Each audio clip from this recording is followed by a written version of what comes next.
আসসালামু আলাইকুম ভিউয়ার্স, আপনারা সবাই কেমন আছেন? আলহামদুলিল্লাহ আমি অনেক ভালো আছি। আমি এখন রান্না করব মাছের ডাল। বসায় দিলাম পাতিল, তেলটা গরম করে নিলাম, পরিমাণ মতো তেল দিয়ে নিলাম, পেঁয়াজ দিলাম। এখন আমি পেঁয়াজটা ভালো করে ভেজে নিব। এখন মশলা অ্যাড করব। পেঁয়াজটা ভাজা হয়ে গেছে,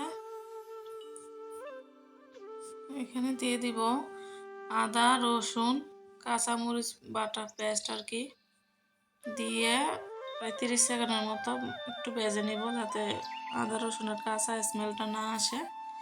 একটু কষিয়ে নিব আর কি। এখন দিব গুঁড়া মশলা, হলুদ, লবণ, মরিচ, জিরা গুঁড়া দিয়ে একটু নেড়ে দিব। আমার চ্যানেলটি ভালো লাগলে লাইক করবেন, কমেন্ট করবেন, প্লিজ একটা সাবস্ক্রাইব করবেন, শেয়ার করে দিবেন। এখন একটু নেড়ে দিব, হালকা অল্প করে পানি দিব, দিয়ে মশলাটা ভালো করে একটু কষিয়ে নিব। ভিডিওটিতে কোনো ভুল ত্রুটি থাকলে ক্ষমার দৃষ্টিতে দেখবেন, কারণ মানুষ মাত্রই ভুল হইতে পারে। মানুষ ছোট থেকে বড় হয় আস্তে আস্তে। এটা আর কি, আমরা একজনের পাশে একজন যদি না থাকি তাইলে আমাদের চ্যানেলগুলা, যারা ছোট ইউটিউবার আছে তারা চ্যানেলগুলা উঠাইতে পারবো না। এখন দিয়ে দিব মাছ, আস্তে আস্তে মশলাটাও কষানো হবে, মাছগুলোও কষানো হয়ে যাবে। এখানে মাছ দিয়েছি, শৈল মাছ, এটা দিয়ে আমি আজকে ডাল রান্না করব।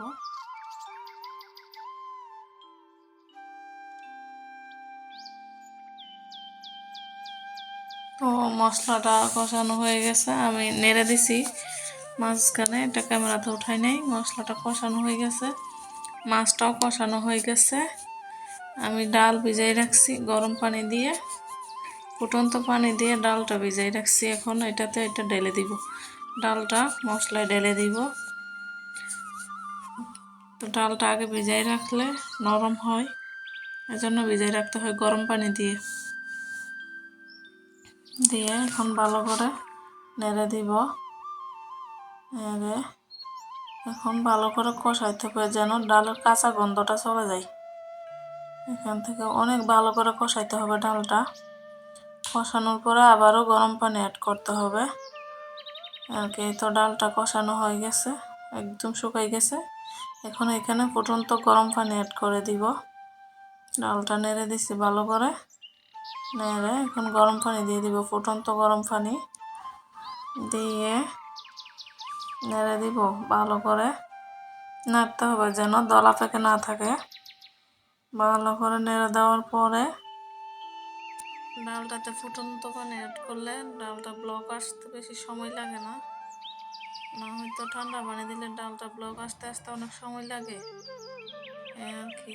তাই পানিটা দেওয়ার পরই ব্লক চলে আসে ডালটাতে। তো ডালটা বলক আসছে, তারপরে এখন আমি চুলাটা মিডিয়াম লো আছে রেখে আবারও ভালো করে ডালটা ফুটাইতে হবে, অনেক ভালো করে ফুটাইতে হবে।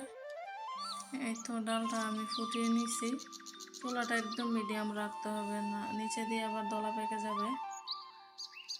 এই তো ডালটা হয়ে গেছে, চুলাটা আমি বন্ধ করে দিয়েছি, একটু তাপটা কমে গেছে ডালটার। এখন আমি কাঁচামরিচ অ্যাড করব। প্রথমে তো দিছিলাম কাঁচামরিচ, এখন আবারও দিব, ধনিয়া পাতা দিয়ে দিব, দিয়ে নেড়ে দিব। তাপটা একটু কমাই নিলে ভালো হয়, ধনিয়া পাতাটার কালারটা একটু সবুজ থাকে, গ্রানটাও ভালো থাকে। এখন নেড়ে রেখে দিব।